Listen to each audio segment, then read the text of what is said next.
লা ইলাহা ইল্লাল্লাহ লা ইলাহা ইল্লাল্লাহু ইল্লাল্লাহু ইল্লাল্লাহ লা ইলাহা ইল্লাল্লাহ লা ইলাহা ইল্লাল্লাহ লা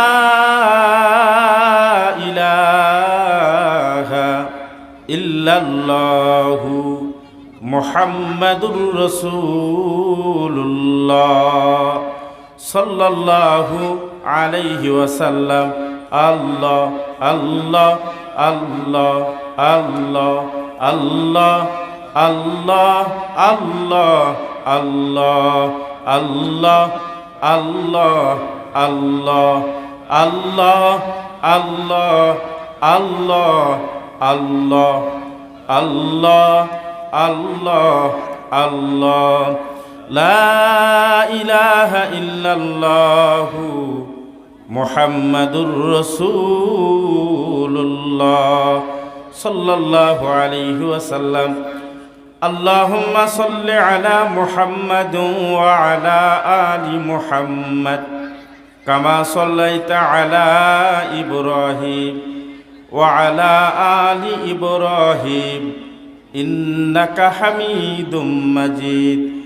আল্লাহুম্মা বারিক আলা মুহাম্মাদ ওয়া আলা আলি মুহাম্মাদ কামা বারাকতা আলা ইব্রাহিম ওয়া আলা আলি ইব্রাহিম ইন্নাকা হামিদুম মাজিদ। বালাগাল উলাব কামালিহি কাশাফাদ দুজা বিজামালিহি হাসনাত জামিউ ওয়া খিসালিহি সাল্লু আলাইহি ওয়া আলিহি। বালাগাল উলাব কামালিহি কাশাফাদ দুজা বিজামালিহি হাসনাত জামিউ ওয়া খিসালিহি সাল্লু আলাইহি ওয়া আলিহি। আল্লাহুম্মা সুবহানাকা লা ইলমা লানা ইল্লা মা আল্লামতানা ইন্নাকা আনতাল আলিমুল হাকীম। রব্বি জিদনি ইলমা রব্বি জিদনি ইলমা রব্বি জিদনি ইলমা। আলহামদুলিল্লাহ, 22তম অধিবেশন ধুন্দার তালিমুল কোরআন কওমি মাদ্রাসার উদ্যোগে আয়োজিত 8 ডিসেম্বর 2024 সালের বাৎসরিক মাহফিল। আজকের এই মাহফিলের সম্মানিত সভাপতি, প্রধান অতিথি, সম্মানিত অতিথি, প্রধান বক্তা, দ্বিতীয় বক্তা, বিশেষ অতিথিবৃন্দ, পদ্মার মা ভগ্নীগণ, উপস্থিত ধর্মপরায়ণ মুসলমানগণ, শুরুতে সেই মহান রবের দরবারে শুকুর গুজার হচ্ছি, যেই মহান মালিক বড় দয়া করে মায়া করে ভালোবেসে আমাকে আর আপনাকে এই সুন্দর পরিবেশে বেহেশতের বাগানে কোরআনের মাহফিলে ওলামাদের মজলিসে আল্লাহ রাব্বুল আলামিন আসার এবং বসার তৌফিক দান করেছেন। এই জন্য দিল থেকে শুকরিয়া আদায় করি, আলহামদুলিল্লাহ। আন্তরিকতা, ভালোবাসার দরদ নিয়ে, মোহাব্বত নিয়ে নবী পাকের উপরে দেল নিংড়ানো ভালোবাসা নিয়ে নবী পাকের উপরে আমরা আবারও একবার দরুদের আমল করি। সবাই বলি সাল্লাল্লাহু আলাইহি ওয়াসাল্লাম। আমি অনুরোধ করব এলাকাবাসীকে, আশপাশে আমরা যারা আছি, বিশেষ করে স্কুল পাড়া, দারোগা পাড়া, ধুন্দর পশ্চিম পাড়া, খাসপাড়া, আমরা বাসার থেকে যারা মাহফিলের উদ্দেশ্য করে বের হয়ে আসছি, এখনও যারা দোকানে রাস্তাঘাটে অহেতুক সময়কে আমরা নষ্ট করছি, আমি আপনাদেরকে অনুরোধ করছি মাহফিলের সামিয়ানার নিচে এসে বসার জন্য। আলহামদুলিল্লাহ, আমাদের মেহমানরা আমাদের মাঝে উপস্থিত হয়েছেন। ওনারা যথার সময় আমাদের মাঝে কোরআন ও হাদিসের অত্যন্ত গুরুত্বপূর্ণ দামি আলোচনা আমাদের সম্মুখে উপস্থাপন করবেন ইনশাআল্লাহ। তো সামিয়ানা নিচে যদি পরিবেশটা খারাপ দেখায়, মেহমান তাদেরকে আমাদের নিয়ে এসে বসানো নিজের দিক থেকে কষ্ট মনে হয়। সুতরাং আমি আপনাদেরকে অনুরোধ জানাবো, এখনো যারা অন্য কাজে গল্প গুজবে ব্যস্ত আছেন, আমি আপনাদেরকে অনুরোধ জানাচ্ছি মেহেরবানি করে আজকের এই সুযোগ হাতের নাগালে পেয়ে আমরা এই সুবর্ণ সুযোগটা যেন আমরা ছেড়ে না দিই, অবহেলা না করি। মেহেরবানি করে জলদি করে এসে বেহেশতের বাগানে কোরআনের মজলিসে ওলামাই কেরামদের সহবতে এসে বসে পড়ি ভাই। আল্লাহ যদি চাহেন আজকের এই মাহফিল অনেকের জীবনের শেষ মাহফিল হবে, অনেকের জীবনের হেদায়েতের ওসিলা হবে, আখিরাতে নাজাতের ওসিলা হয়ে যেতে পারে ইনশাআল্লাহ। সুতরাং আমি এলাকাবাসীকে সবিনয় নিবেদন করছি, অনুরোধ জানাচ্ছি, আসুন সামিয়ানার নিচে এসে বসে পড়ুন। একটু মহাব্বতে জিকির করে লা ইলাহা ইল্লাল্লাহ, লা ইলাহা ইল্লাল্লাহ, লা ইলাহা ইল্লাল্লাহ, লা ইলাহা ইল্লাল্লাহ, লা ইলাহা ইল্লাল্লাহ, লা ইলাহা ইল্লাল্লাহ, লা ইলাহা ইল্লাল্লাহ, লা ইলাহা ইল্লাল্লাহ, লা ইলাহা ইল্লাল্লাহ, লা ইলাহা ইল্লাল্লাহু মুহাম্মাদুর রাসূলুল্লাহ সাল্লাল্লাহু আলাইহি ওয়াসাল্লাম। সম্মানিত উপস্থিতি, আমরা আসছি কোরআনের মাহফিলে কোরআন শোনার জন্য, ঠিক কিনা? এখানে আলোচক ওলামায়ে কেরাম যারা আমাদের দাওয়াতি মেহমান, তারাও ওই মাকসাদ নিয়ে আসতেছে কোরআন হাদিসের আলোকে কিছু আলোচনা করবে এবং আরামের ঘুমকে বাদ দিয়া এই শীতের ভিতরে যারা দূর এবং কাছ থেকে অধীর আগ্রহ নিয়ে যারা আসতেছেন, তাদেরও একটা নিয়াত, সেটা হলো কোরআন হাদিসের আলোকে কিছু আলোচনা শুনবে। কোরআন হাদিসের আলোকে আলোচনা শুনে তদ অনুযায়ী জীবন গঠন করবে। তাহলে উভয় পক্ষের মাকসাদ ভালো না খারাপ? ভালো। আমরা এমনই একটা জায়গায় আসছি, এমন একটা জায়গায় আমরা বসছি, একটা মুহূর্ত সময় আমাদের বেকার যাবে না, লস হবে না। আজকের এই জায়গাটুকু যতটুকু এরিয়া করা হয়েছে, নবীজি সাল্লাল্লাহু আলাইহি ওয়াসাল্লাম হাদিস শরীফে তিনি বয়ান করেছেন, আজকের এই জায়গাটুকু বেহেশতের বাগান। সুবহানাল্লাহ। কিসের বাগান? বেহেশতের বাগান। বলে কেমনে?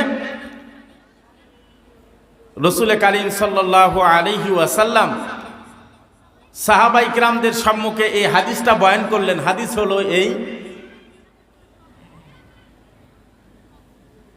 যে রাসূল কারীম সাল্লাল্লাহু আলাইহি ওয়াসাল্লাম বলছেন, তোমরা যখন জান্নাতের বাগানে যাবে, জান্নাতের বাগানে যাতায়াত করবে, ফারতাউ, তোমরা সেখানে খুব করে সময় লাগাবে, খুব করে সময় লাগাবে এবং জান্নাতের ফল ভক্ষণ করবে। সুবহানাল্লাহ।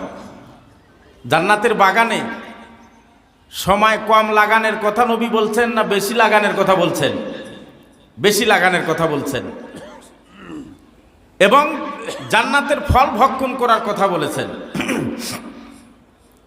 আরেক হাদিস তার ভিতরে বর্ণনা আসছে জান্নাতের ফল মানে কি। নবীজি বয়ান করেন মাঝে মাঝে সুবহানাল্লাহ, আলহামদুলিল্লাহ, আল্লাহু আকবার, এটা বেহেশতের ফল। সুবহানাল্লাহ। সাহাবা আজমাইনদের ভিতর থেকে একজন জিজ্ঞাসা করলেন, ওমা রিয়াজুল জান্নাহ, ওমা রিয়াজুল জান্নাহ ইয়া রাসূলুল্লাহ, দুনিয়াতে আবার জান্নাতের বাগান কি? আমরা সকলে শুনেছি, আজও শুনতে আছি, জান্নাত আর জাহান্নামের ফয়সালা হবে, ইন্তেকাল হওয়ার পর কিয়ামত কায়েম হবে, হিসাব নিকাশ হবে, তারপরে জান্নাতের আর জাহান্নামের ফয়সালা। কথা বলেন ঠিক কিনা? কিন্তু নবী যে দুনিয়াতে জান্নাতের বাগান বললেন, সেই জান্নাতের বাগানটা কি? সাহাবায়ে কেরামরা প্রশ্ন করলেন জানার জন্য। সাহাবায়ে কেরামদের প্রশ্নের জবাবে নবীজি যেই জবাবটা দিয়েছেন সেটা হলো এই, নবীজি বলছেন ক্বালা হিলাকুয যিকির। সুবহানাল্লাহ। যেই জায়গায় আমি আল্লাহর নামের স্মরণ করা হয় ওই জায়গাটা হলো বেহেশতের বাগান। একটু আওয়াজ দিয়ে বলেন না সুবহানাল্লাহ। এখানে কিসের আলোচনা হবে? আমি আমার ব্যক্তিগত কথা বললে লোক এখানে থাকবে না। আপনারা থাকবেন? এখানে আলোচনা হবে কিসের?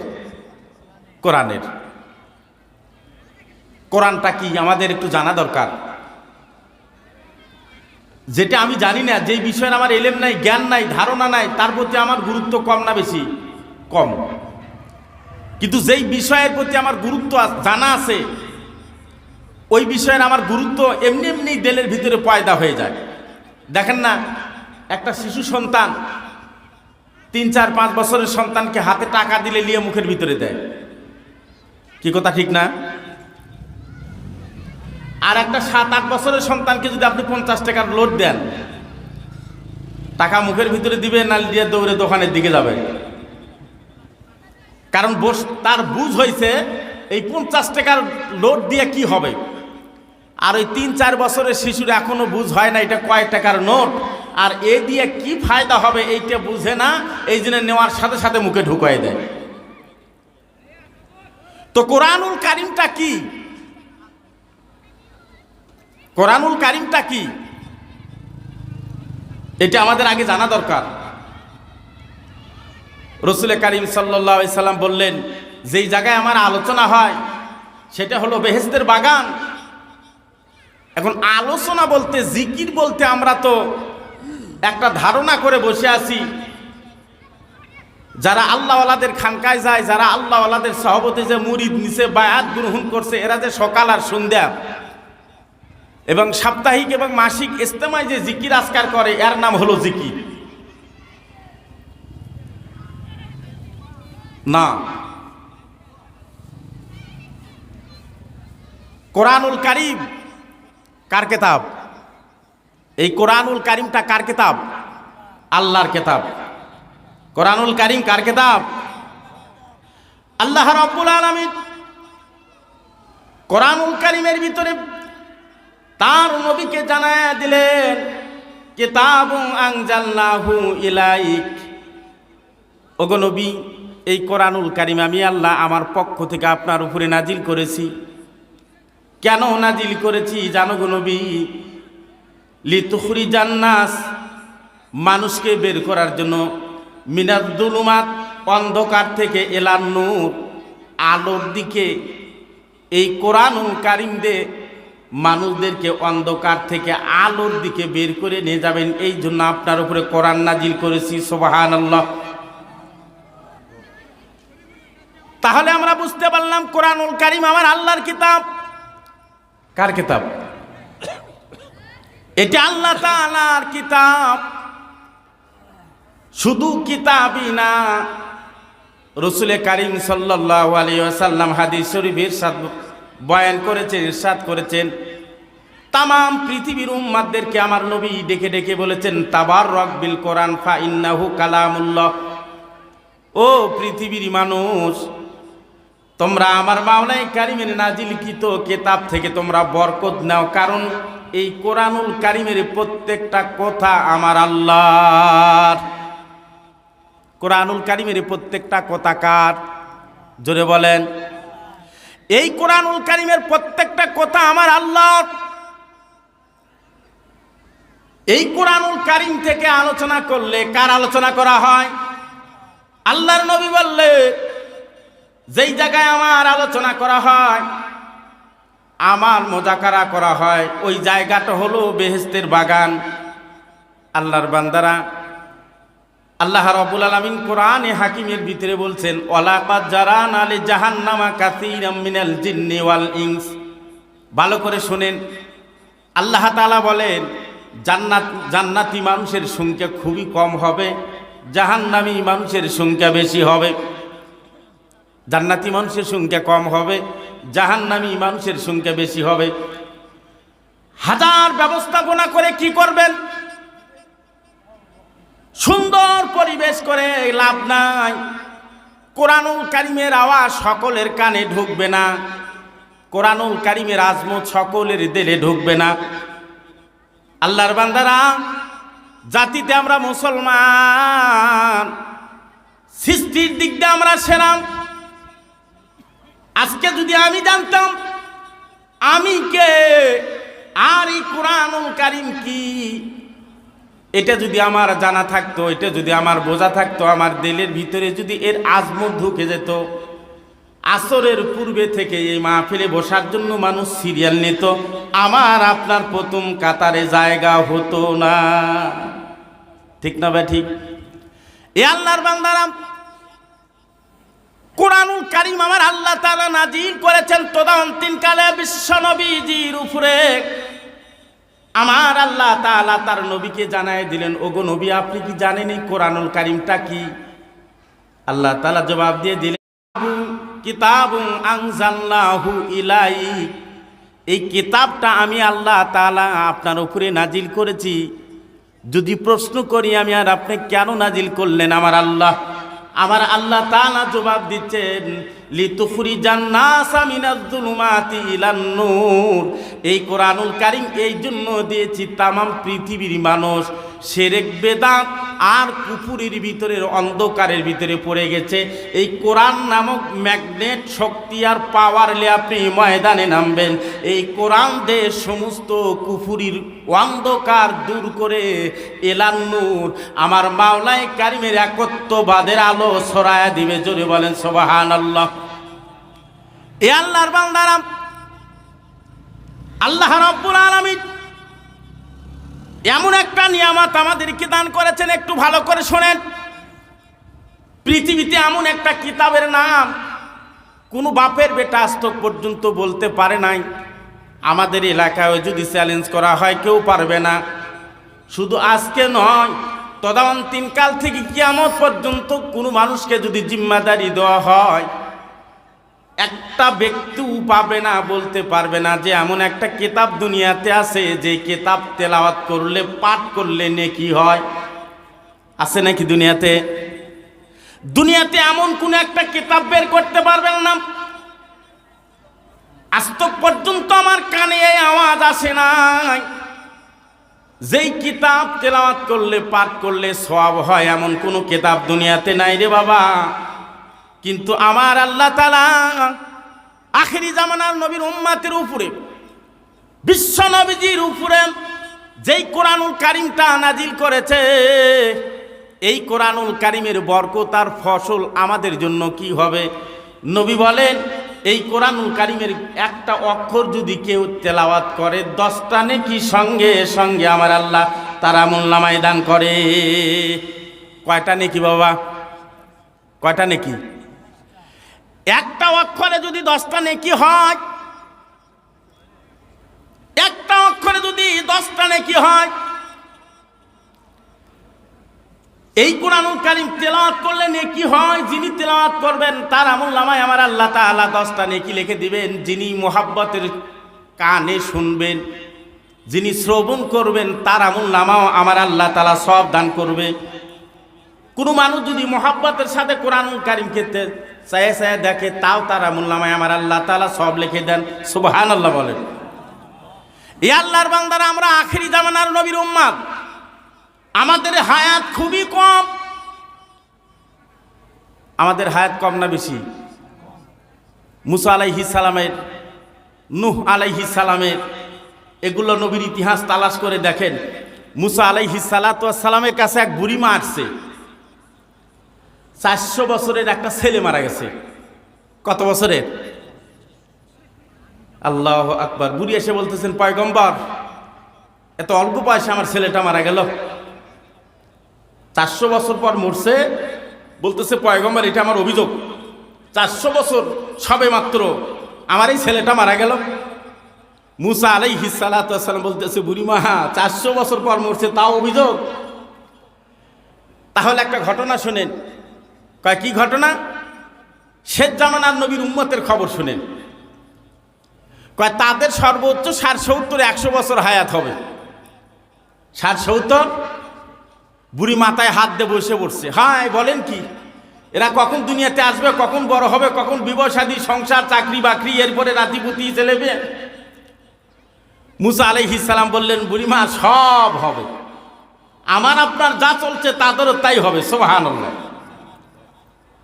আচ্ছা, 1000 বছরের নেকামুল আর 60 বছরের নেকামুল এক জায়গায় রাখা যাবে? এক জায়গায় রাখা যাবে না। তাহলে আমাদের উপায়টা কি? আমরা যে আখিরি জামানার নবীর উম্মত, যদিও সময় কম, আমাদের সকল আমলের রেট বেশি। সুবহানাল্লাহ। নবীজি বলেন, এই কোরআনুল কারীমের ভিতরে সূরা আছে কয়টা? 114টা। কয়টা সূরা? সূরা ফাতিহা থেকে সূরা নাস পর্যন্ত কয়টা সূরা? 114টা সূরা আছে। একটু সবাই জবানে বলেন, 100। আবার বলেন, কয়টা সূরা? 114টা। 114টা সূরার ভিতরে একটা সূরার নাম হলো, আসলে নাম আছে, গ্রামগঞ্জে আমাদের সমাজে যে নাম আওয়াজ আসে সেটা হলো কুলহু সূরা।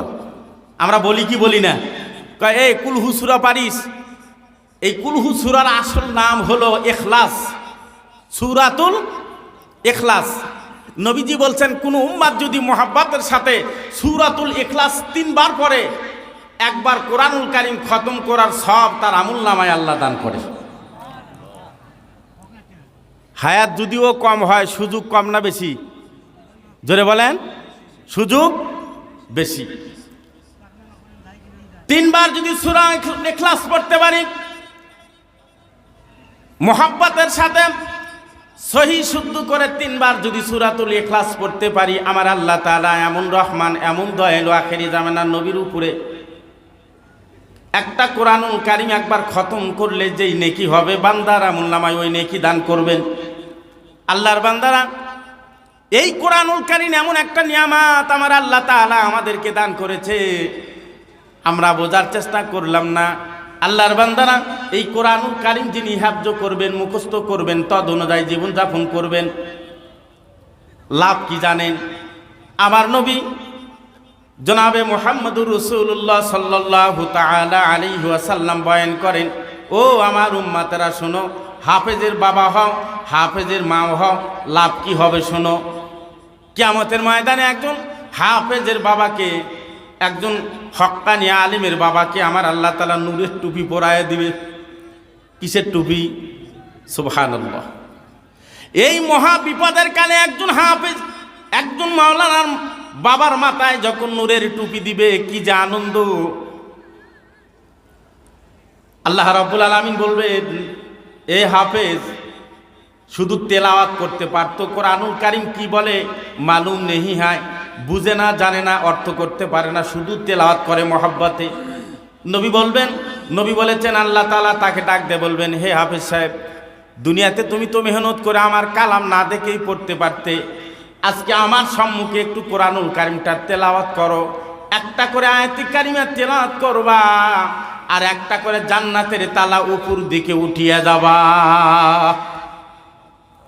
এ আল্লাহর বান্দারা, একজন হাফেজের বাবা হতে পারলাম, একজন আলেমের বাবা হতে পারলে লাভ কি?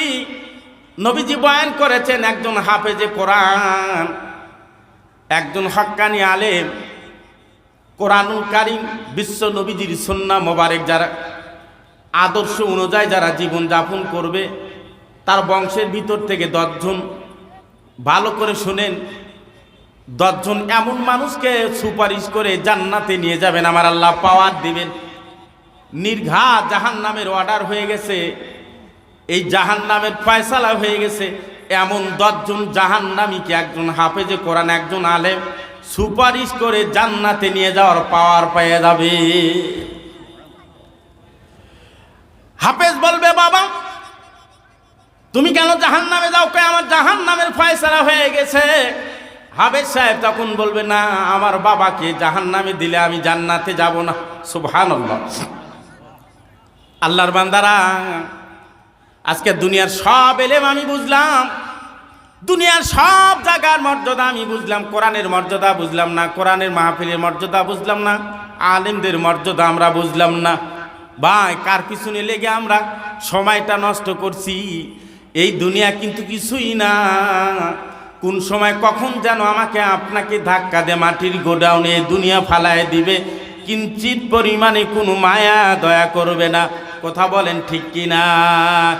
আজ না হয় কাল তুমি যাইবা কবরে, আজ না হয় কাল তুমি যাইবা কবরে, যাওয়ার সময় দেখবে চেয়ে গো তোমার সবই রইছে পড়ে, যাওয়ার সময় দেখবে চেয়ে গো দাদা গেল নানা গেল কেউ এলো না ফিরে, সবারই যাইতে হবে গো ভাইজান অন্ধকার কবরে, সবারই যাইতে হবে রে। কথা বলেন ঠিক কিনা? এই জন্য আমি এলাকার মুসলমান বাবাজিদেরকে পায়ে হাত দিয়ে বলছি, এখনো যারা বাহিরে রয়েছেন, আমি আপনাদেরকে অনুরোধ করব, আমাদের মেহমান আসার সময় হয়ে গেছে। অত্যন্ত গুরুত্বপূর্ণ বয়ান আর তাকরির তারা করবেন। এই মাহফিল যদি মেহমান বসায় দেয় আমাদের লজ্জা পেতে হয়। আল্লাহর বান্দারা, মেহেরবানি করে দয়া করে মাহফিলে দ্রুত এসে বসে পড়ুন। আল্লাহ তাআলা যদি কবুল আর মঞ্জুর করেন, আজকের এই মাহফিল আমার আপনার হেদায়েতের জন্য ওসিলা, নাজাতের জন্য ওসিলা হয়ে যেতে পারে কি পারে না? আল্লাহর বান্দারা একটু খেয়াল করেন, আমি কোরআনুল কারীম থেকে 2টি আয়াতে কারিমা, সূরা ফাতরের শেষে 3টি আয়াতে কারিমা তেলাওয়াত করেছি, আরেকটি আয়াতে কারিমা আমি তেলাওয়াত করেছি। আমার শুরু থেকেই আলোচনা করার কথা ছিল, কিন্তু পরিবেশ ছিল না, এই জন্য আমি একটু ফজিলত বর্ণনা করলাম। আমি আমার এলাকাবাসীকে ডাকলাম, আল্লাহর বান্দারা একটু খেয়াল করেন, আমরা যারা দুনিয়াতে আছি, আমরা একদিন দুনিয়া ছেড়ে আমরা চলে যাব কি যাব না? এই দুনিয়া আমাদের ছাড়া লাগবে কি লাগবে না? মরণ আছে না নাই? শুধু আমার আপনার মরণ না, সাইয়্যিদানা আদম আলাইহিস সালাতু ওয়াস সালাম থেকে শুরু করে আমাদের নবী, নবীদের নবী, রহমাতাল লিল আলামিন, অগণিত অসংখ্য নবী আমার আল্লাহ তাআলা দুনিয়াতে পাঠাইছেন। তারাও সীমানা পেরিয়া নিজের ইচ্ছা মতো দুনিয়ায় থাকতে পারে। সাহাবায়ে কিরামরা পারেন নাই, আল্লাহর ওলিরা পান নাই, বুজুর্গানে দিনরা পান নাই, ওলামায়ে কিরামরা কেউ দুনিয়াতে থাকতে পারেন নাই, সাধারণ মানুষও পারে নাই, আমরাও পারবো? বাবারে আমার, ভাই আমার, তামাম পৃথিবী শাসন করেছিলেন 2 জন শাসক। আল্লাহর বান্দারা দুনিয়াদার দিনদার, তারাও দুনিয়াতে থাকতে পারে নাই। বাদশা জুলকারনাইন হায়াত বাড়ানোর জন্য, আবে হায়াত কুয়ার পানি পান করার জন্য 2 বার তিনি গেছেন। কয়বার? মরতে চায় না, দুনিয়া ছাড়তে চায় না, রাজত্ব ছাড়তে চায় না। একবার যাওয়ার পরে ওখানে একটা গাছের ভিতরে কাক, এই কাক উনয় বিনয় করে জুলকারনাইনকে ফিরিয়ে দিয়েছে, আবে হায়াত কুয়ার পানি পান করতে দেয় নাই। বয়সে যখন ভাটা লাগছে, গায়ের চামড়াগুলো ঢিল হয়ে গেছে, শক্তি যখন লাঘব হয়ে গেছে, আল্লাহর বান্দা আবার বাঁচার তাগিদে চিরদিন থাকার জন্য দৌড়ে আবার চলে গেছে, দ্রুতগামী ঘোড়াতে চড়িয়ে আবে হায়াত কুয়ার নিকটে গেছে। এই কাকের চিল্লা চিল্লি আর শুনছে না। আবে হায়াত কুয়ার পানি তিনি পান করেই ছাড়বেন, একদম পানির নিকটে চলে গেছে পানিটা পান করার জন্য। গাছের ভিতর থেকে কাক ডেকে ডেকে বলে, বাদশা জুলকারনাইন, ভুল করো না, ভুল করো না, হায়াত ঠিকই পাইবা, রিজেক পাইবা না। হায়াত ঠিকই পাইবা, খাওয়া পাইবা না। খানা না খাওয়া যে কত কষ্ট রে বাবা, আমি বুঝতেছি। কাক বলতেছে, আমি হায়াত ঠিকই পাইছি, আমার খাওয়া নাই, খাবার নাই। বাদশা জুলকারনাইন কাকের এমনই করুণ কণ্ঠের কথা শুনে জুলকারনাইন ফিরে আসছিলেন। এ বাবা, আমার ভাই, আমার ইচ্ছা না থাকলেও কবরে যাওয়া লাগবে, ইচ্ছা থাকলেও কবরে যাওয়া লাগবে, কিন্তু ইচ্ছা আছে, প্রস্তুতি আছে, এই সফরটা আলাদা হবে। ইচ্ছা নাই, প্রস্তুতি নাই, এই সফরটা অবশ্যই একজন মানুষের জন্য অশান্তির বিষয় দাঁড়ায় যাবে। আর জানিয়া শুনিয়া গুছিয়া যদি কোনো সফরে বের হওয়া যায়, ওই সফরে কিন্তু কষ্ট কম হবে রে বাবা, কম হবে। কুল্লু নাফসিন যায়িকাতুল মাউত, এ বাবা, মরণের ঘন্টা কখন যে বাজিয়ে উঠবে কেউ জানে না, কেউ জানে না। আমিও জানি না, আপনিও জানেন না। 3 টুকরা কাপড়ের পালা যে কবে, কোন দিন যে আমার জানাজারের পালা। ও মুসলমান, আল্লাহর হাবিব সাল্লাল্লাহু তাআলা আলাইহি ওয়াসাল্লাম বয়ান করেছেন, মানুষের রূহ বের করার জন্য, জান কবজ করার জন্য সিস্টেম হলো 2টা। সিস্টেম কয়টা? এক প্রকার মানুষের রূহ লওয়ার জন্য 500 আইটেমের আযাবের ফেরেশতা আসবেন। কত আইটেমের ফেরেশতা? 500 আইটেমের আযাবের ফেরেশতা আসবে। নবীজি বয়ান করেছেন 500 আইটেমের আযাবের ফেরেশতা পালা ক্রমে আসবে, একবারে আসবে না। এই যে পায়ের বৃদ্ধ আঙ্গুল থেকে শুরু করবে ওই টিমগুলো, রুহু তাড়াইতে তাড়াইতে তাড়াইতে একটা টিমের কাজ বাদ রেখে আমার আল্লাহ তাআলা জাহান্নামী রুহুটা বের করবে না। সর্বশেষ রুহুটা তাড়ায় তাড়ায় আনতে আনতে যখন আমার আপনার হুলকুমের ভিতরে ঢুকে যাবে, এই হুলকুমের ভিতরে যখন দুক দুক দুক দুক করতে থাকবে, হাত লড়ে না, পাও লড়ে না, চোখের কোনো পাওয়ার নাই, কানে শোনে না, শুধু নিঃশ্বাস অনুমান হয় যে এখনো আছে, এখনো আছে, আর ওই গোলার কাছে ধুক ধুক ধুক ধুক ধুক ধুক করে। আমার আল্লাহ রাব্বুল আলামিন আজরাইল আলাইহিস সালাতু ওয়াস সালামকে সর্বশেষ যখন অনুমতি দিয়ে দিবে, এত বড় মেজাজ লইয়া রুহুটা ধরার জন্য আগায় যাবে, আমার আল্লাহ বলবেন না, আজরাইল এত তাড়াতাড়ি রুহুটা নিলে হবে না। বলে, কেন আল্লাহ, আমি তাড়াতাড়ি নেব না, কারণ কি?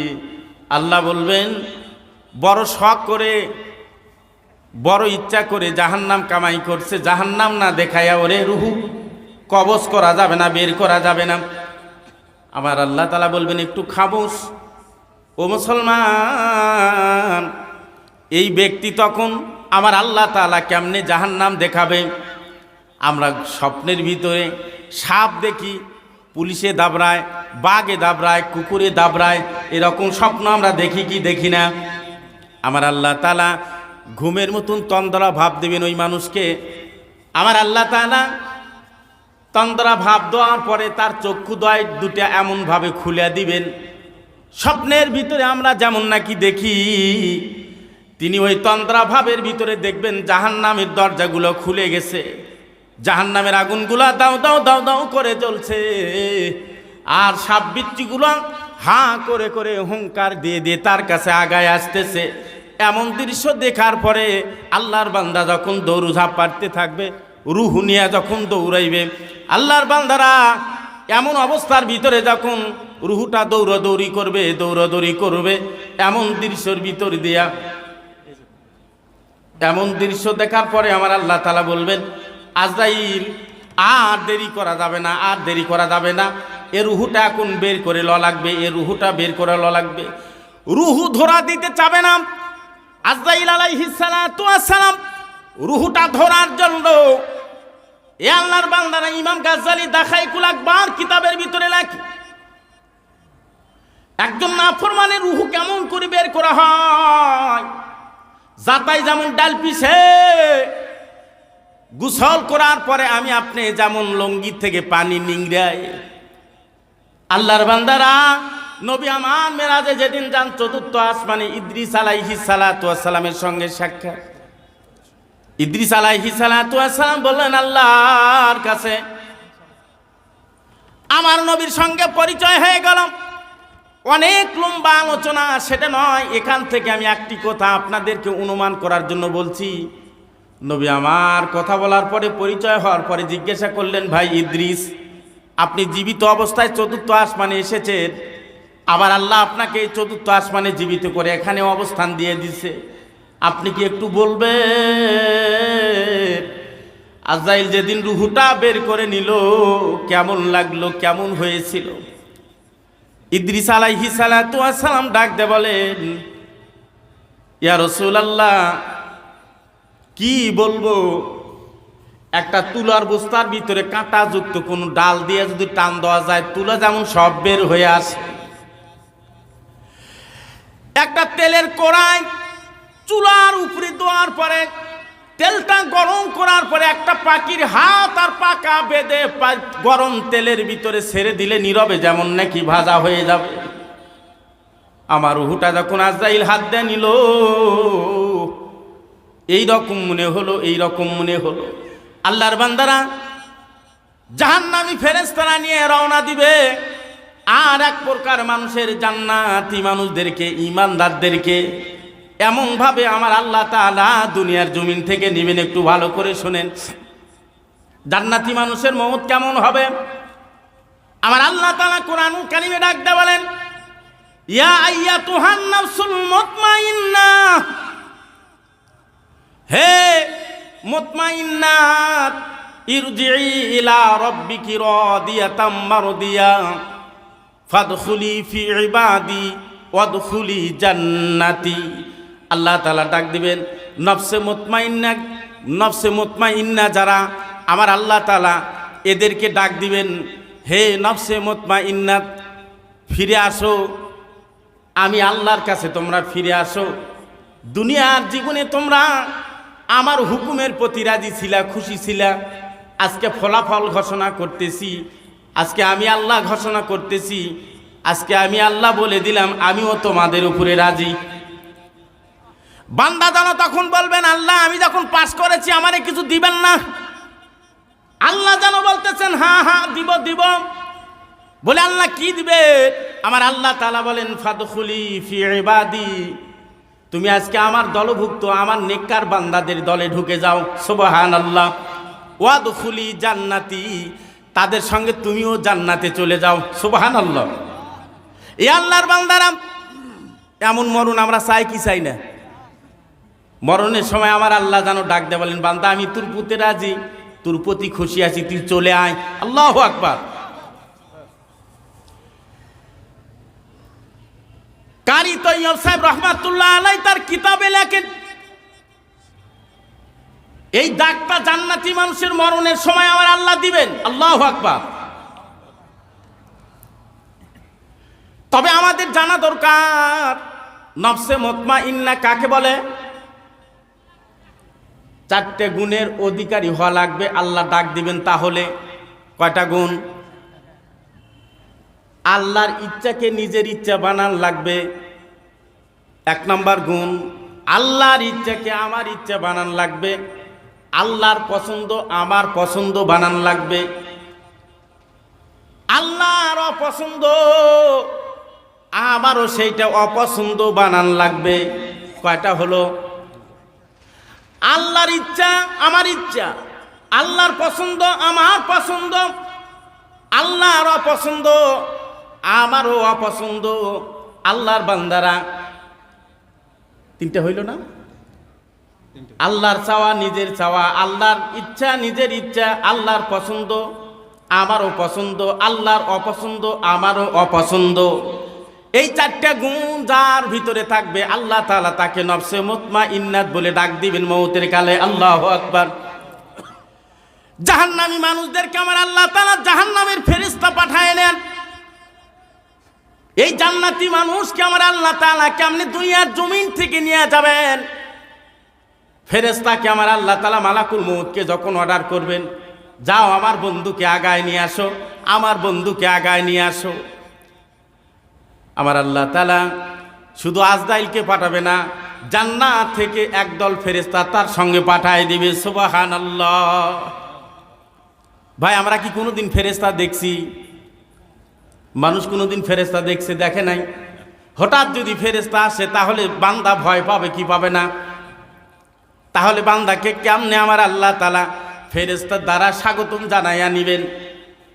আল্লাহ রাব্বুল আলামিন যখন পাঠায় দিবে, এই ফেরেশতার দল যখন আসা শুরু করবে, মানুষ আকৃতি রূপ লইয়া বড় চেহারা লইয়া একদল মানুষ তার দিকে আসতে শুরু করবে। এই জন্য অধিকাংশ জান্নাতি মানুষের মউতের কালে ছেলে কান্না করছে, বাবা কান্না করছে, স্ত্রী কান্না করছে, বন্ধু বান্ধব কান্না করছে, মহাব্বতের লোকজন কান্না করছে, সেই দিকে তার খেয়াল নাই। এক ধ্যানে এক পলকে একদিকে তাকায় আছে, কি যেন সে দেখতে আসে। তার মানে এই নবীজির হাদিসের দ্বারা প্রমাণ পাওয়া যায় ওই জান্নাতি ফেরেশতাদের দিকে, জান্নাতি ফেরেশতারা যে চমৎকার আলোলে তার দিকে আগানোর জন্য আসতেছে, ওই আলোর দিকে তাকায় আছে। জোরে বলেন মারহাবা। ওই ফেরেশতারা আসার পরে বলবেন একটি শব্দ আমি বলি, ফেরেশতা ডাক দিয়ে বলবেন ইয়া আইয়াতুহান নাফসুল মুতমাইন্নাহ, হে নফসে মুতমাইন্নাহ উখরিজি। আমার আল্লাহ ইরজিই শব্দ ব্যবহার করেছেন, ফেরেশতারা বলবেন উখরিজি, বের হয়ে আসো। এই কথা যখন জান্নাতি মানুষকে আমার আল্লাহ তাআলার পক্ষ থেকে ফেরেশতারা বলবেন, এই বান্দা বের হয়ে আসো। আচ্ছা বলেন তো, আমার এই দেহের ভিতরে রুহুটা কবে আসছে? আমি মার রেহমের ভিতরে জায়গা নেওয়ার পর আমার আল্লাহ তাআলা নারী আর পুরুষ চিহ্নিত করে যেদিন আমার রুহু দিয়েছেন, জায়গা নিয়েছে। আজকে আমার বয়স হলো 37-38 বছর চলছে। একজন মানুষের হায়াতের পুঁজি 70 বছর, 80 বছর, 60 বছর। একটা টাকসারের ভিতরে কোনো রুহ যদি থাকে 70-80 বছর, বলেন তো এই রুহুটার ওই দেহের প্রতি মায়া দয়া ভালোবাসা আছে না নাই? জোরে বলেন। একসাথে যদি 10 বছর থাকা যায়, 5 বছর থাকা যায়, কি যে একটা মোহাব্বত। আমি দোলাশিংরা খতিব, 13 বছর এক্সেস হয়ে গেছে। আমি নিজে একটা মুয়াজ্জিন নিয়োগ দিয়েছিলাম, 10 বছরের কয়েকদিন কমতি আছে। গত জুমার দিনে বিদায় নিলেন, গত জুমার দিনে বিদায় নিলেন। চোখের পানি ফালাই নাই বটে, তবে ভিতরে ভেঙে গেছে। নিয়মিত মুক্তাদি যারা গলা ধরে ধরে কান্না করতেছে, যেমন তেলাওয়াত তেমন কণ্ঠ। আর 70 বছর হলে যে টাকসারটা আমার রুহু পরিচালিত করেন, এই রুহু সহজে বের হতে চাবে না। এই দেহের ভিতরে রুহু দৌড়াদৌড়ি করবে। আজরাইল আলাইহিস সালাতু ওয়াস সালাম আমার আল্লাহ তাআলাকে ডেকে বলবেন, আল্লাহ আপনার বান্দা তো বের হতে চায় না। কই বলে কেন? কেন বের হতে চায় না?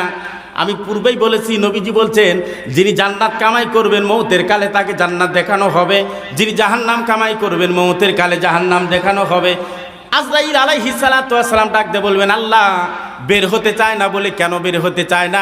আজরাইল আলাইহিস সালাতু ওয়াস সালাম বলবেন এই টাকসারের সাথে একটা সুসম্পর্ক হয়ে গেছে, মোহাব্বত পয়দা হয়ে গেছে, বের হতে চায় না, দৌড় ঝাঁপ পারে ধরা দিতে চায় না। আবার আল্লাহ তাআলা ওই সময় ডাক দিয়ে বলবেন মালাকুল মউত রে, আমার বান্দা বড় কষ্ট করে জান্নাতের বাড়ি সাজাইছে, জান্নাতের বাড়িটা ওর সামনে একটু তুলে ধর, জান্নাতের বাড়িটা একটু তুলে ধর। দূরের জিনিসকে কাছে, কাছের জিনিসকে দূরে আমার আল্লাহ দেখাইতে পারে কি পারে না? এই ক্ষমতা আমার আল্লাহর আছে না নাই?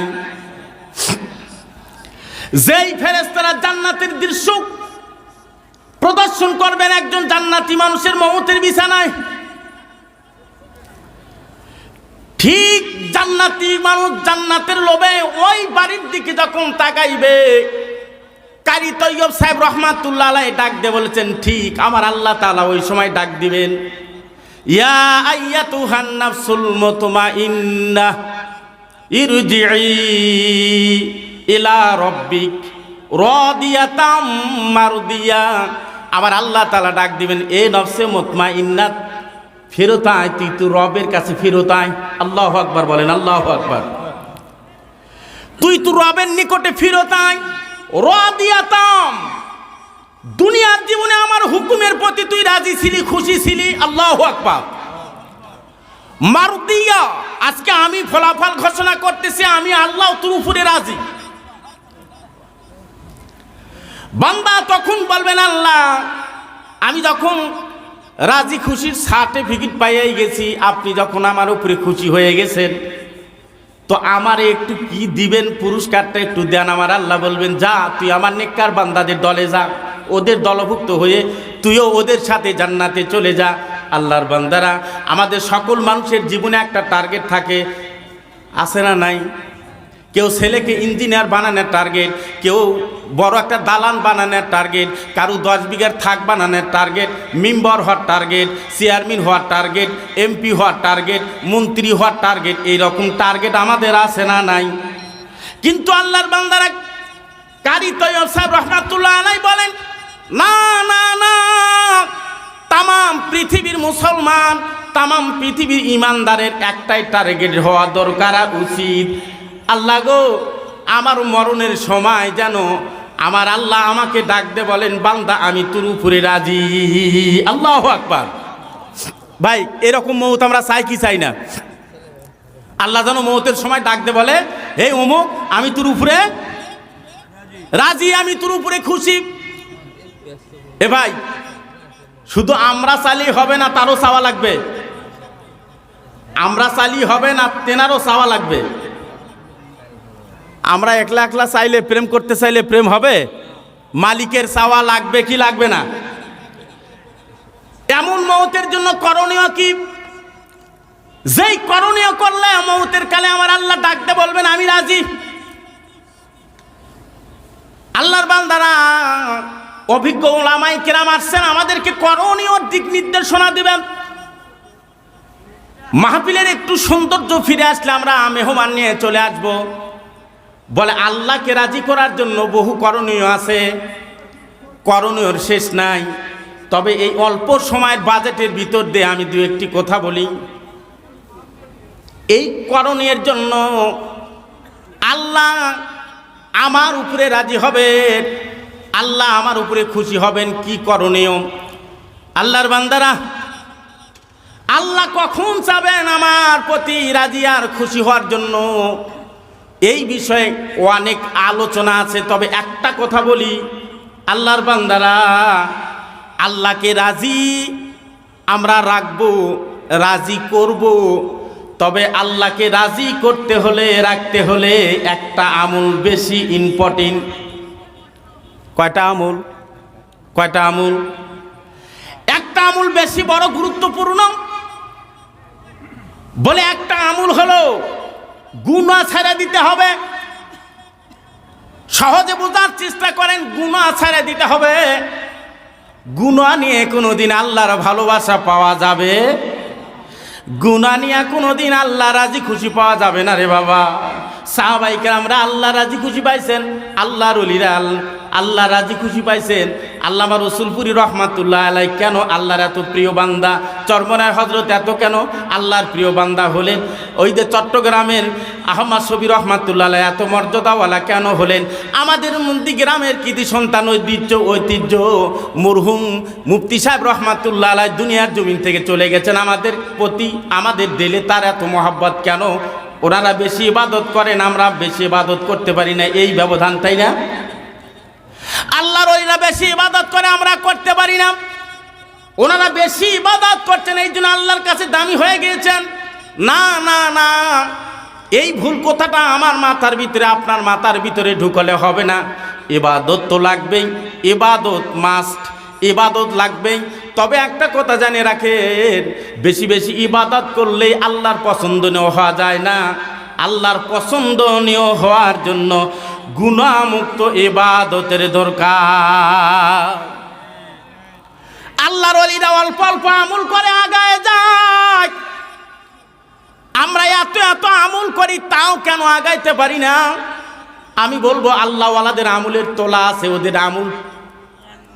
ওদের আমলের তোলা আছে, ওদের আমল ঘাটতি হয় না, লস হয় না। আমরা এত এত আমল করি, আমাদের আমল রাখার যে থলে আছে ওই থলে কানা, ঠিক না ভাই? ঠিক বলে কেমনে বুঝাইলেন? ছোট্ট একটা বালতি, তোলা নাই, কি নাই? 5 লিটার বা 10 লিটারের একটা বালতি তোলা নাই, ফাটা কানা। এখন ইদানিং কিন্তু সকল বাড়িতে সাবমার্সি আছে না নাই? কারো 50 পাওয়ারের, কারো 75 পাওয়ারের, কারো 100, কারো 2.5 আছে না নাই? ওই 2.5 বা 2 পাওয়ারওয়ালা সাবমার্সি যদি ওই 5 লিটার বালতি যার তোলা নাই, পুরা মুখটা যদি ওই বালতির ভিতরে দেয়া পানি দেন, এই বালতিটা কয়দিনে ভরবে? কোনোদিন ভরার সম্ভাবনা আছে? আর বড় একটা বালতি ট্যাপের নিচে দিছেন, মিনিটে 1 ফোঁটা, হাফ ফোঁটা পরে, 1 ফোঁটা পড়ুক আর 2 ফোঁটা পড়ুক, টিপ টিপ টিপ টিপ করে পড়ুক, আর যেভাবেই পড়ুক না কেন, যেই বালতির তোলা আছে যত ওজনের, যত বড়ই হোক না কেন, একদিন ভরবে কি ভরবে না? আমি মহসিন তাহাজ্জুদ পড়ি, সালাতুল আওয়াবিন পড়ি, কোরআন তেলাওয়াত করি, 5 ওয়াক্ত নামাজ পড়ি, ওয়াজ করি, জিকির আজকার করি, আমার তোলা নাই। আর আল্লাহর ওলিরা অল্প অল্প করে যা করেন, যেখানে রাখেন সেখানেই থাকে, ওদের কানা নাই। এই জন্য ওরা সামনে আগায় যায়, আল্লাহ পর্যন্ত পৌঁছে যায়। আল্লাহু আকবার। এ বাবা, আমার ভাই আমার, এই জন্য আল্লাহর ওলি হতে গেলে, আল্লাহর প্রিয় বান্দা হতে গেলে গুনাহ ছেড়ে দেওয়া লাগবে। এ আল্লাহর বান্দারা, কোন সাহসে আমরা গুনাহ করি, কোন সাহসে আমরা গুনাহ করি, আমাদের কি একটু বুঝে আসে না? মরণ কি আমার নাই বাবা? কবর কি আমার সামনে নাই? কবরে কি আমার যেতে হবে না? মরণের ঘন্টা কি আমার বাজে উঠবে না? আমি কি কবরে যাব না রে বাবা? ভালো করে শোনেন, সিদ্দিকে আকবর রাদিয়াল্লাহু তাআলা আনহু সুনিশ্চিত জান্নাতি মানুষ, জান্নাতি মানুষ, জান্নাতি মানুষ। নবী 10 জন মানুষকে আমার আল্লাহ তাআলাও জানাইছেন, নবীও বলছেন, 10 জন মানুষ মৃত্যুবরণ করার পূর্বে জান্নাতের সার্টিফিকেট পেয়েছেন। তার ভিতরে অতি উত্তম হলেন হযরতে আবু বকর। আল্লাহু আকবার। আল্লাহর ভয় ছাড়া কখনো এগোনো যায় না রে বাবা। আল্লাহর ভয় দিলের ভিতরে ঢুকন।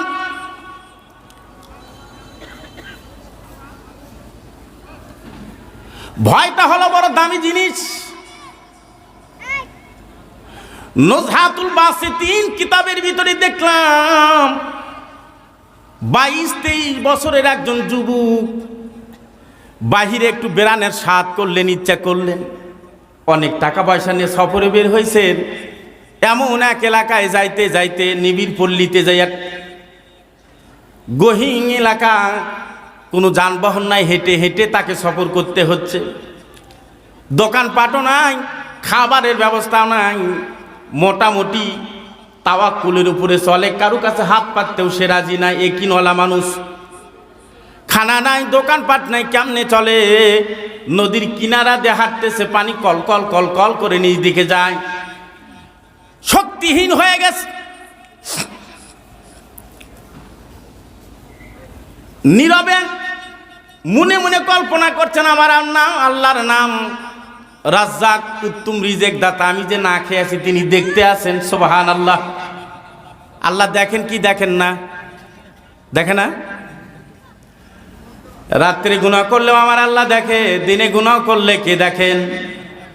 জানলা দরজা বন্ধ করলেও দেখে। ভাই, গুনাহ যে দিক দিয়ে করেন না কেন, আমার আল্লাহর চোখ ফাঁকি দেওয়ার কায়দা। একটা করে অফিসে একটা করে সিসি ক্যামেরা থাকলে ওই এলাকায় চোর যায় না। ঠিক না বে ঠিক? আমার ছেলে আমার সামনে গুনাহ করে না, আমি আমার মুক্তাদির সামনে গুনাহ করি না, কি বলবে? ধরা খেয়ে যাব। ঠিক না বে ঠিক? এলাকা ছেড়ে অন্য এলাকায় দুষ্টামি করো, আমার এলাকার লোক দেখে না। এই ইমানদারেরা, আমার আল্লাহ তাআলা 8টা সিসি ক্যামেরা একটা বান্দার পিছনে সেট করছে। কয়টা সিসি ক্যামেরা? কয়টা? আমার আল্লাহর 8টা সিসি ক্যামেরা। গুনাহ করো ছোট আর বড় সব তার কাছে খবর হয়ে যায়। একটা গুনাহ ছোট না। আল্লাহ তাআলা কোরআনে কারীমের ভিতরে বলেছেন, 1 নাম্বার গুনার নাম হলো ইয়াউমা ইদিন তুহাদ্দিসু আখবারহা। কোন জায়গায় দাঁড়ায় মিথ্যা কথা বলেছি আমি মাওলানা মহসিন, কোন জায়গায় সুদের লেনদেন করেছি, কোন জায়গায় আমি চুগুলখুরি করেছি, কোন জায়গায় আমি চোখে চোখে নারীর সাথে চুকুলুকুচুরি খেলেছি, এই জমিন কিয়ামতের ময়দানে সব বলে দিবে। সব বলে দিবে রে বাবা। এটা দুনিয়ার মানুষ না, টাকা দিয়া উল্টো পাল্টা সাক্ষী দিয়ে নিব। এই জমিন কিন্তু খাস কার গোলাম? এই জমিন কার গোলাম? এই জমিনের উপরে যত জুলুম করো, অত্যাচার করো, জমিন কিন্তু একটু গরম হয় না। যদি গরম হইতো বান্দা চলতে পারতো। এই জমিন কিয়ামতের ময়দানে সব বলে দিবেন। এখন বলতে পারেন বাপ, কেউ বলতে পারেন ভাতিজা, কেউ বলতে পারেন নাতি। মাটির উপরে দাঁড়িয়ে গুনাহ করব না, ছাদের উপরে দাঁড়িয়ে গুনাহ করব, গাছের উপরে দাঁড়িয়ে গুনাহ করব, বিমানে চড়ে গুনাহ করব, জমিনে দাঁড়িয়ে গুনাহ করব না। আল্লাহ কয় তাও বাঁচবি না। আরেকটা সিসি ক্যামেরা আছে। আমার আল্লাহ তাআলা বলেন, জমিনে তুমি দাঁড়িয়ে গুনাহ করো নাই, তাও তুমি বাঁচবা না। জমিন হলো 1 নাম্বার সাক্ষী, 2 নাম্বার সাক্ষী। আমার আল্লাহ তাআলা বলেন, আল ইয়াউমা নাখতিমু আলা আফওয়াহিহিম ওয়া তুকাল্লিমুনা আইদিহিম ওয়া তাশহাদু আরজুলুহুম বিমা কানু ইয়াকসিবুন। এই 2 হাত আল্লাহর সাথে কথা বলবে। কোন শরীরের যত্ন করো, কোন পেটে ভালো খাবার দেওয়ার জন্য হারাম কামাই করে, একটু ভালো করে শুনে নেন। এই 2 হাত কার সাথে কথা বলবে? এই 2 হাত কার সাথে কথা বলবে? এ হাতে যা করেছেন কামাই সব আল্লাহর কাছে বলে দিবে। মুখে আমার আল্লাহ টেপ মেরে দিবে। কোথায় কোথায় গুনার কাজে গেছে, 2টা পাও আমার আল্লাহর কাছে বলে দিবে। পাও কিন্তু বাবার গোডাউনের নয়। এই 2টা কদম যিনি দিয়েছেন তিনি কে? বলে আমার হাত নাই, আমার পাও নাই, আল্লাহ আমারে ধরবে কেমনে? আমার আল্লাহ বলছেন তাও বাঁচবি না। সবে মাত্র 3টা ক্যামেরাকে বাইপাস করে তুমি চললেন, এখনো 5টা ক্যামেরা আছে, এখনো 5টা সাক্ষী আছে। আমার আল্লাহ তাআলা বললেন, আহারে হামিম সিজদার ভিতরে, এই সূরার ভিতরে আল্লাহ তাআলা বলেন, ওয়াসামউহুম, তোর এই কান সাক্ষী দিবে। ওয়াসামউহুম, কান সাক্ষী দিবে। আমি ঠোসা, আমার আল্লাহ বলেন, ওয়া আবসারুহুম, তোর চোখ সাক্ষী দিবে। কয় আমি কানা, আমার আল্লাহ বলেন তাও বাঁচবি না। জুলুদুহুম, তোর এই চামড়াগুলো আমি আল্লাহর সাথে কথা বলবে। গুনাহ করে পাশ কেটে যাওয়ার উপায় নাই। যে স্কিনের জন্য এত তোমার তরি ঘড়ি, এত চিকিৎসা, আল্লাহর বান্দারা নিজের কথা নিজেই বলি, প্রায় 2 বছর হয়ে গেল। কত ট্যাবলেট মলম যে শরীরে মাখাইলাম দাউদ ভালো করার জন্য, কোনোই লাভ নাই, কোনোই লাভ নাই। এই চামড়া কিয়ামতের ময়দানে বিপক্ষে কথা বলে দিবে রে বাবা। এই চামড়া যখন কথা বলবে, বডি ডাক্তার ডাকতে বলবে, রে তুই আমার বিপক্ষে সাক্ষী দিলি। এই চামড়া ডাকতে বলবে, লাভ নাই, লাভ নাই। যে আল্লাহ তোমার কথা বলার শক্তি দিয়েছিল, ওই আল্লাহ আমারে বলছে, আমি বলছি আমার দোষ কোথায়? আল্লাহর বান্দারা সবে মাত্র 6টা সাক্ষী চলে গেলে, এখনো 2টে আছে। কিরামান কাতিবিনা ইয়ালামু মা লা তাফআলুন, আছে না নাই? কিরামান কাতিবিন, আমার আপনার খবর নাই। আমি মনে করছি আমি একাই ঘুরি, না রে আল্লাহর বান্দারা। কিরামান কাতিবিন নামে 2টে ফেরেশতা সর্বক্ষণ আমার আপনার ডিউটি করে। লেখায় নিয়োজিত আছে ডানে বামে। কিরামান কাতিবিন যখন ফিলিস্তিনটা জমা দিয়ে দিবে, এই আল্লাহর বান্দারা 7 নম্বর সাক্ষী চলে গেল, 8 নম্বর সাক্ষী। হাসরের ময়দানে আমার আল্লাহ তাআলা আমুলনামা নিয়ে যখন প্রত্যেকটা মানুষের হাতে দিয়ে দিবে, মানুষ থরথর করে কাঁপবে।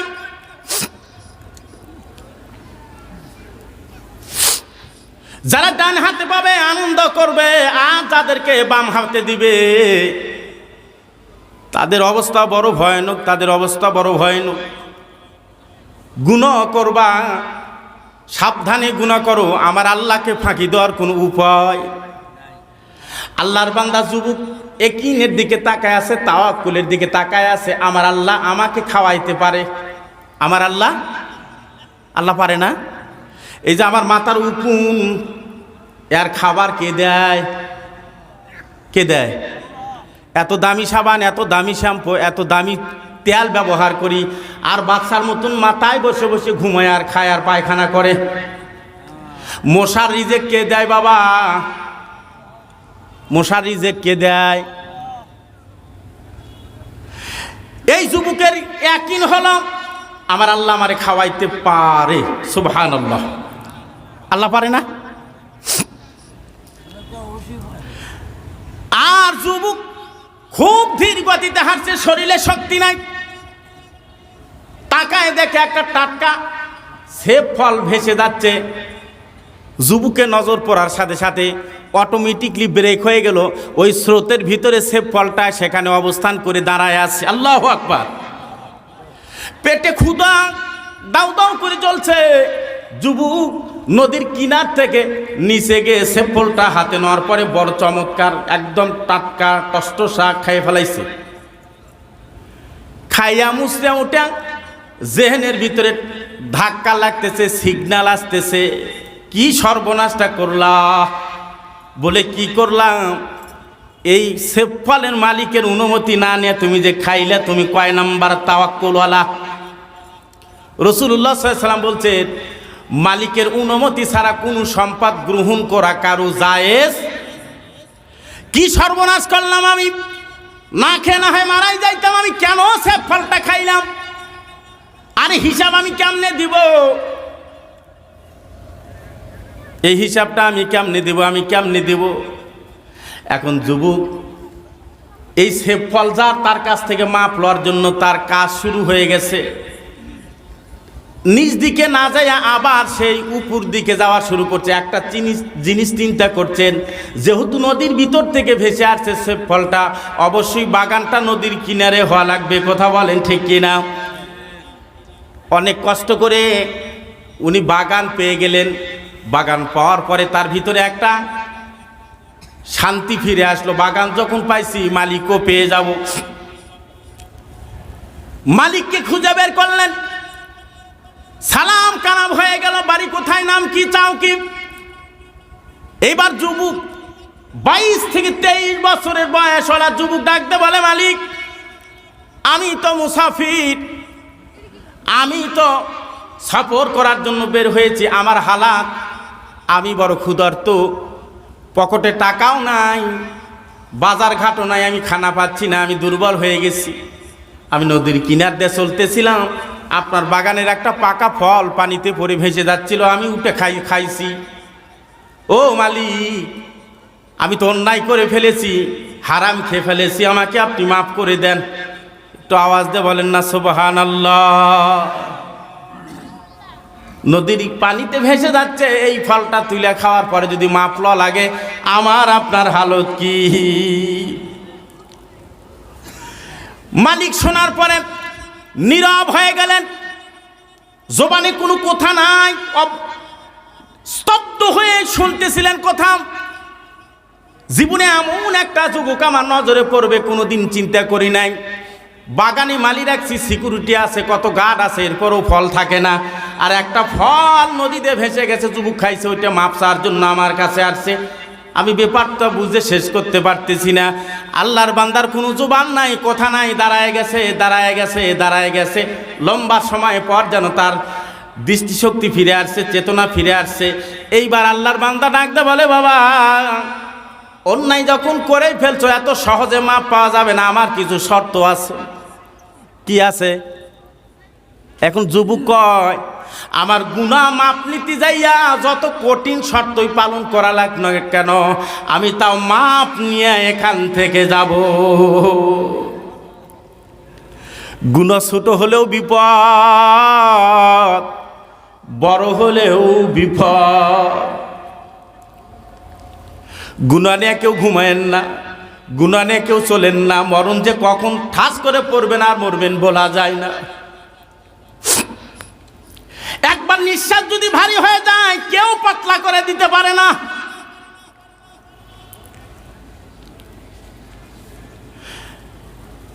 এইবার আল্লাহর বান্দা বাগানওয়ালা ডাক দেয়া বলল, যুবক রে, আমি তোমারে মাফ করে দিতে পারি, আমার একটা শর্ত মানা লাগবে। বলেন বলেন।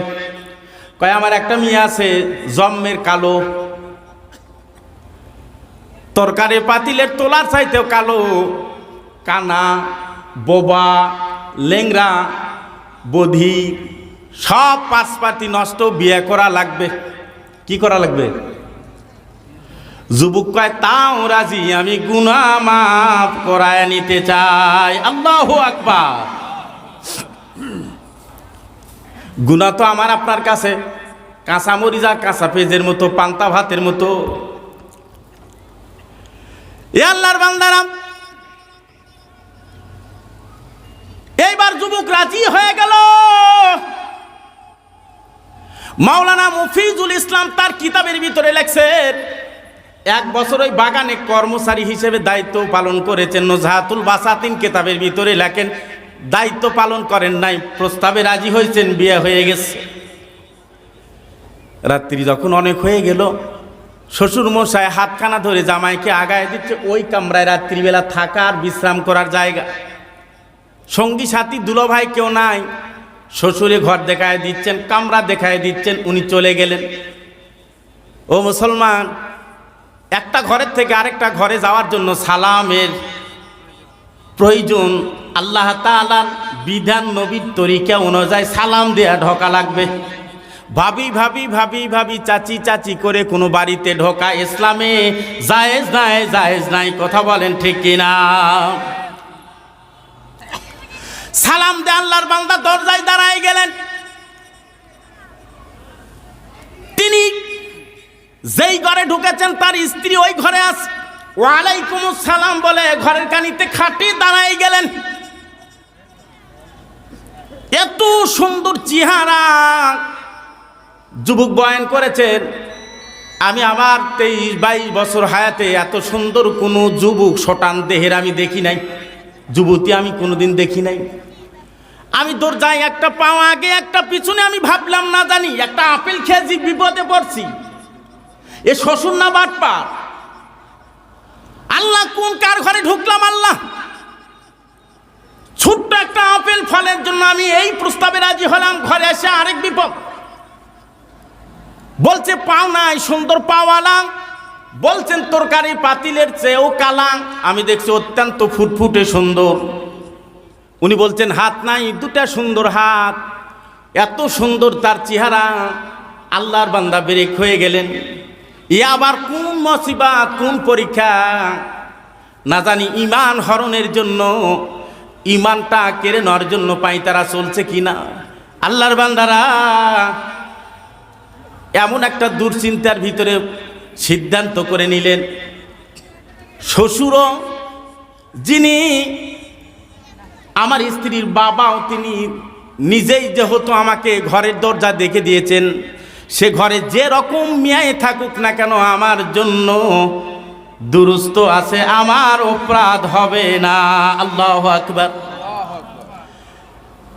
হ্যাঁ, বিছানায় যাওয়ার পরে সালাম কালাম অনেক কথা হয়ে গেল, বাসরাত্রিতে যত মজার আলোচনা মাসলা মাসাইলের তালিম সব হয়ে গেল। মাঝখানে তাদের পবিত্রতা অর্জন হলো, তাহাজ্জুদের নামাজ আদায় হলো, স্বামী আর স্ত্রী নামাজ আদায় করলে, ফজরের নামাজ চলে গেছেন জামাতে, শ্বশুরও চলে গেছে জামাতে।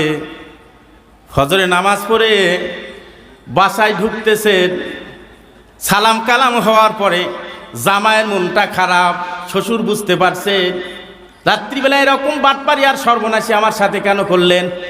আল্লাহর বান্দা শ্বশুরের চোখের পানি ধরে রাখতে পারেন নাই, চোখের পানিগুলো ছেড়ে দে বলতেছে, বাবা রে রাত্রিতে অশান্তিতে ছিলা, এখনো মন আমার উপরে তোমার খারাপ, আমি 100 জানি, তবে শোনো দাঁড়াও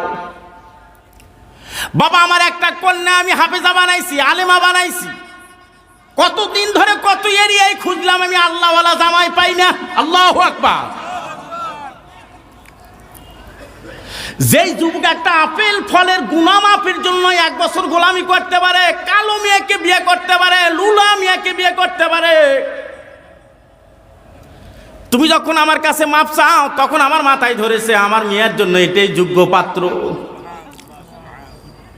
আমি এই উল্টো কুতা কেন বলেছি ভালো করে শুনে নাও। যার সাথে শরীয়তে কথা বলা যায় নাই, যুবতী নারী হইয়া আমার ঘরে যেই কন্যা আল্লাহ তাআলা দান করেছেন, এমন ব্যক্তির সাথে কোনোদিন আমার মেয়ে কথা বলে না। এই জন্য আমি বলছি বাবা, একজন যুবতী কন্যা নারী যেই পুরুষকে দেখা হারাম, এমন পুরুষকে কোনোদিন দেখে না। এই জন্য বলছি কানা। যে কয়েকটা কথা আমি বললাম, লুলা খোরা কানা কালা বধি, শরীয়তের দৃষ্টিতে যাদের শোনা নাই, দেখা নাই, বলা নাই, ধরা নাই, ছোঁয়া নাই, এগুলো আমার কন্যার দ্বারা মেয়ের দ্বারা কোনোদিন হয় নাই। আর আমি যখন দেখলাম একটা আপেল ফলের গুনাহ যিনি মাপ নিতে আসছেন, এর নিঃসন্দেহ আল্লাহওয়ালা, যেমন গাছ তেমন ফল। কিতাবওয়ালা নুজহাতুল বাসাতিন কিতাবের শেষ 2 লাইনের ভিতরে লিখেছেন, উনি ছিলেন বাহলুল পাগল, আর ওনার সন্তান ছিল ওই রাত্রি, আর ওই বিবির সাথে সংসার করতে গিয়ে যেই জিন সন্তান দুনিয়ার জমিনে আসছিলেন, উনি হলেন বড় পীর আব্দুল কাদের জিলানী। আব্দুল কাদের জিলানী রহমাতুল্লাহ আলাইহি মার পেটে জমিনে আসার পর শিক্ষকের কাছে ধরা পড়লো 18 পারা হাফেজে কোরআন। আল্লাহু আকবার। এ আল্লাহর বান্দারা, এই জন্য আমার দাদা শায়েখ রসুলপুরি বলতেন, দুধের বুতুল যদি আপনি কাজ করেন দুধ পরে, ঠিক না? ঠিক। ডিজেলের বোতল যদি আপনি কাজ করেন ডিজেল পরে। চালের দোকানে গেলে চাল পাওয়া যায়, ডালের দোকানে গেলে ডাল পাওয়া যায়, দইয়ের দোকানে গেলে দই পাওয়া যায়, মিষ্টির দোকানে গেলে মিষ্টি পাওয়া যায়, ঠিক না? ঠিক। আল্লাহর বান্দারা, যার দিলের ভিতরে আল্লাহ তাআলার ভয় আছে, কেমনে টের পাবেন, কেমনে টের পাবেন, কেমনে টের পাবেন? আল্লাহর বান্দারা, আল্লাহকে যারা ভয় করে, আল্লাহকে যারা ভয় করে, দুনিয়া তাদের কাছে কিছুই না, দুনিয়া তাদের কাছে কিছু না। একটু জিকির করেন, লা ইলাহা ইল্লাল্লাহ, লা ইলাহা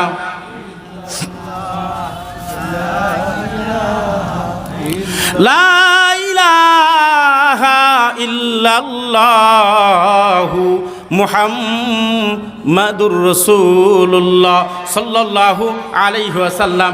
আমি যে বিষয়ে আপনাদেরকে একটু বুঝানোর চেষ্টা করতেছিলাম, আমি জানি না আমার মেধা কম, আমার যোগ্যতা কম, আমি বুঝাতে পারবো না। প্রথমে বলছিলাম আমরা আল্লাহকে রাজি করব এবং রাজি রাখবো। আল্লাহকে রাজি করব এবং মওত পর্যন্ত রাজি। আল্লাহকে রাজি করব কেমনে? বহু করণীয়, বহু আলোচনা। একটি বিষয় আমি বললাম, আল্লাহকে রাজি আর খুশি করতে চাইলে গুনাহ বাদ দেওয়া লাগবে। কি বাদ দেওয়া লাগবে? আর গুনাহ বাদ দিতে না পারলে যত আমল করো আল্লাহওয়ালা হওয়া যাবে না, আল্লাহর পছন্দনীয় হওয়া যাবে না। আল্লাহর বান্দারা আমরাও তো আমাদের পীরের কাছে গিয়ে বলি, হুজুর গুনাহ ছাড়তে পারি না, গুনাহ ছাড়তে পারি না। আবার ছোটোখাটো আমাদেরকে যারা মহব্বত করে তারাও কানে কানে এসে বলে, হুজুর গুনাহ ছাড়তে পারি না, দোয়া করেন, দোয়া করেন, দোয়া করেন।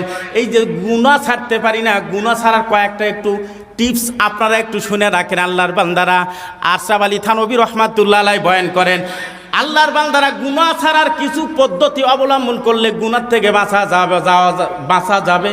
তার ভিতরে এক নম্বর একটা কারণ হলো, আমার আল্লাহ তাআলা বলছেন, ইয়া আইয়ুহাল্লাযীনা আমানুত্তাকুল্লাহ ওয়া কুনু মা'আস সাদিকিন। আমার আল্লাহ তাআলা এই আয়াতের ভিতরে দুটি কথা বলেছেন, তোমরা আমাকে ভয় করো আর সত্যবাদীদের সঙ্গী হও। এই আল্লাহকে ভয় করার জন্য সত্যবাদীদের দরবারে যাওয়া দরকার। আল্লাহওয়ালাদের সহবতে গেলে আল্লাহর ভয় অটোমেটিকলি দিলের ভিতরে আসিয়া যায়। এ বাবা আমার, ভাই আমার, আরেকটা কথা ভালো করে স্মরণ করেন, গুনাহ ছাড়া আরেকটা পদ্ধতি আছে। এই যে আমাদের মাথায় টুপি, সকলের মাথায় টুপি, এই টুপিটা নেককার না নেককারের পোশাক? এই টুপি নেককার না নেককারের পোশাক? নেককারের পোশাক। এটা নেক নয়, এটা নেককারের, এটা নেককারের পোশাক, নেককার নয়। আমি কিন্তু বেয়াদবির জন্য বলছি না, প্রশ্ন করছি না। টুপি মাথায় দেখি সব করা যায়? টুপি মাথায় দেখি সব জায়গায় যাওয়া যায়? তাহলে টুপি মাথায় দিয়ে গুনাহ করা সহজ না কঠিন? জোরে বলেন। এই টুপি মাথায় দিয়ে গুনাহ করা সহজ না কঠিন? একটা নেককারের একটা পোশাক যদি সাথে লাগার কারণে এই টুপি দিয়ে যদি তুমি চাষতলে টিভি চলতেছে ঢুকতে সাহস না পাও, অমুক জায়গায় যাইতে সাহস না পাও, তমুক জায়গায় যাইতে সাহস না পাও, নেককারের একটা পোশাক মাথায় দেওয়ার কারণে, মুখে দাড়ি রাখার কারণে তোমার যদি বাধাগ্রস্ত হয়ে যায়, আশরাফ আলী থানভী রহমাতুল্লাহ আলাইহি বলছেন, তুমি যদি সরাসরি নেককারের সহবতে যাইয়া পড়ো, তোমার জন্য গুনাহ করা অসম্ভব হয়ে যাবে। আওয়াজ দিয়ে বলেন আল্লাহু আকবার। এ বাবা আমার, ভাই আমার, আল্লাহর এক বান্দা চুরি ছাড়তে পারে না, চুরি ছাড়তে পারে না।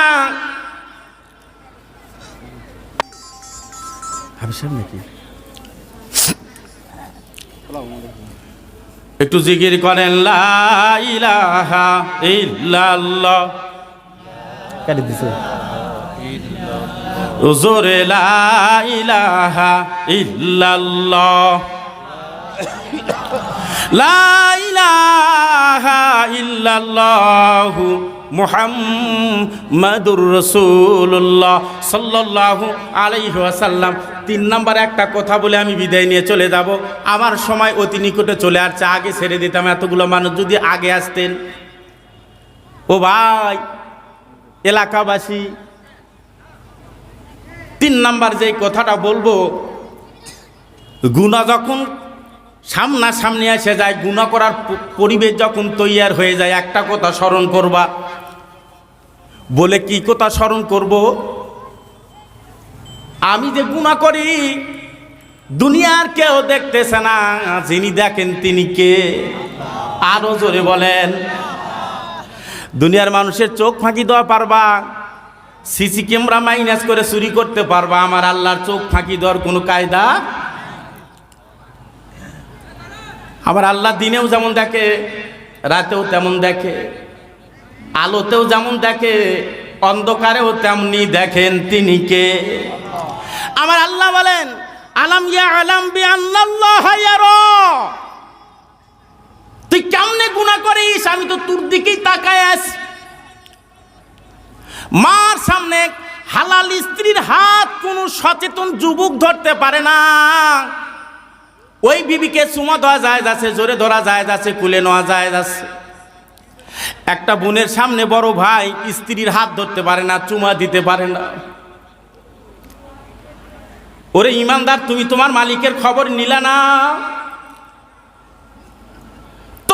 মালিক সর্বদা তোমার দিকে তাকায় আছে, তুমি কেমনে গুনাহ করো।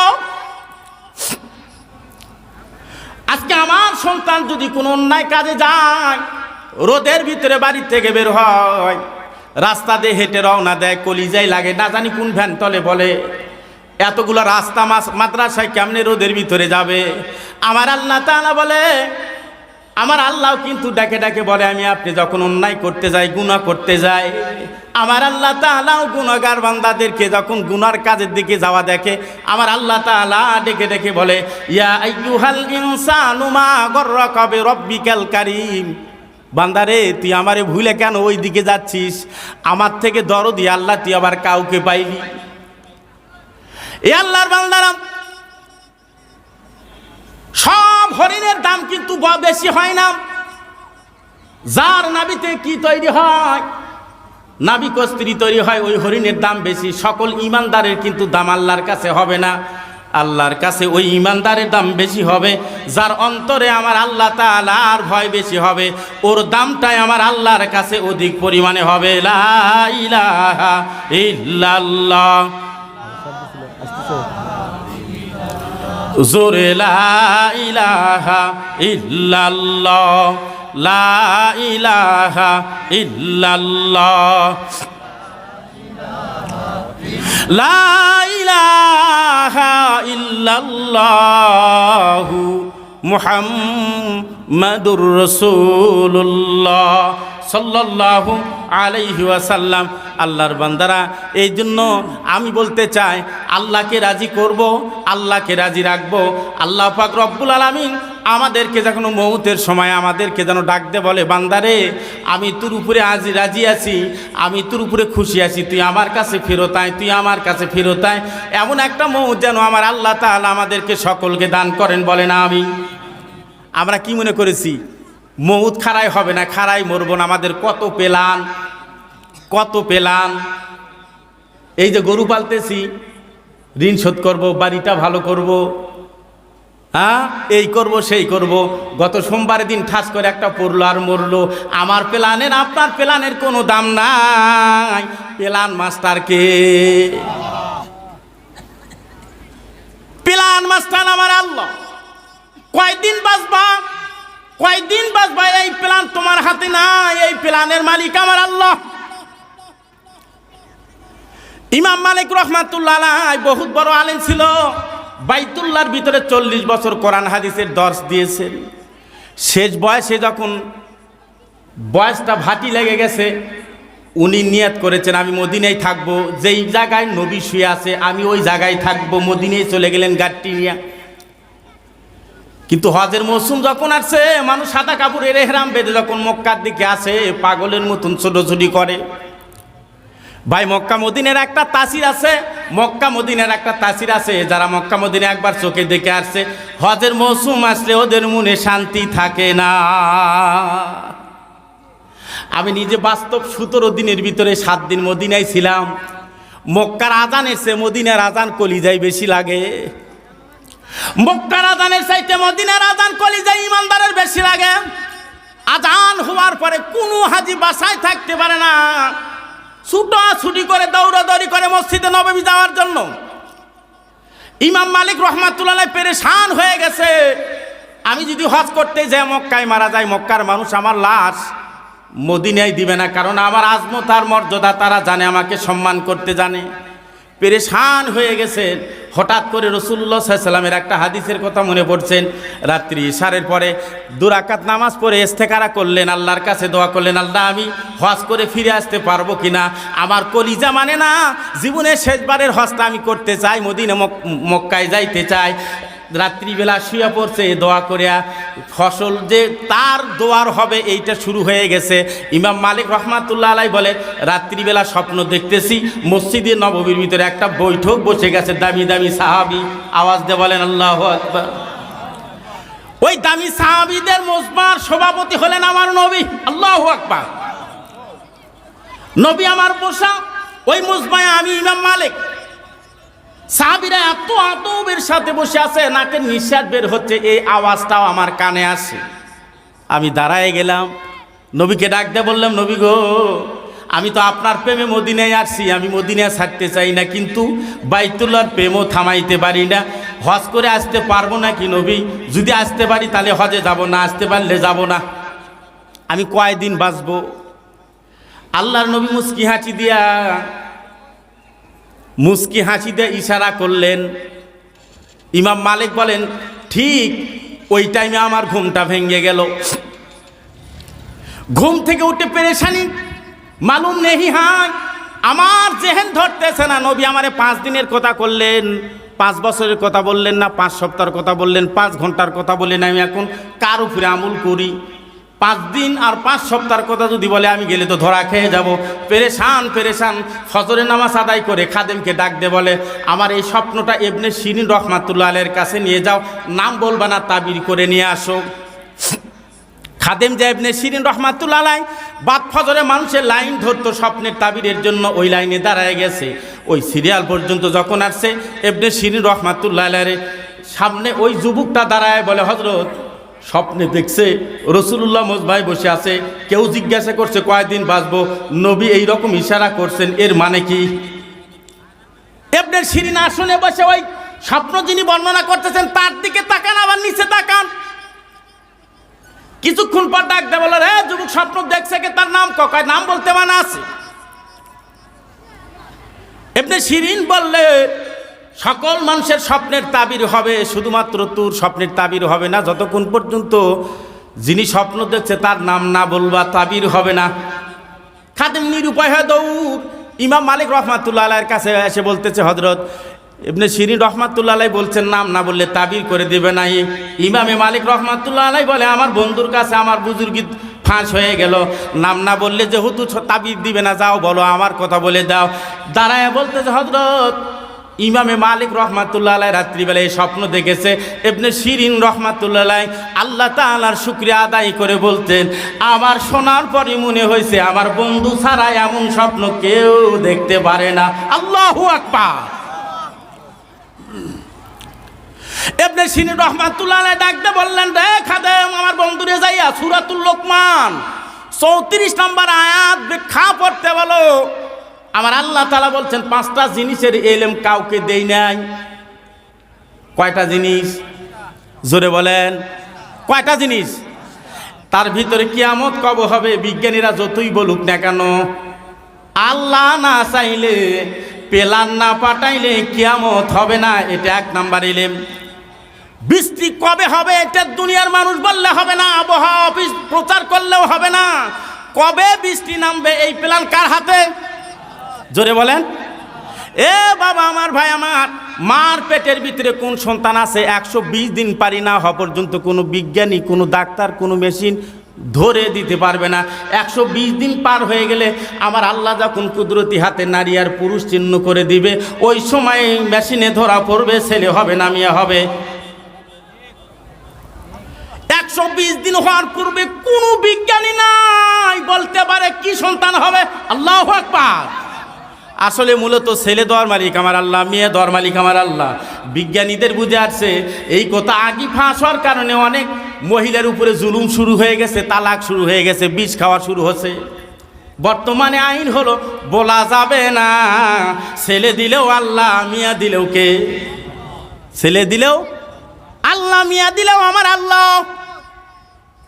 4 নাম্বার ইলম কাউকে দেয় নাই, 4 নাম্বার ইলম কাউকে দেয় নাই। সেটা হলো আমি রাত্রিবেলা জহরে খানা খাইলাম, রাত্রিবেলা কোথায় কি খাবার খাবো এটা আমার প্ল্যানে নাই। কার প্ল্যানে আছে?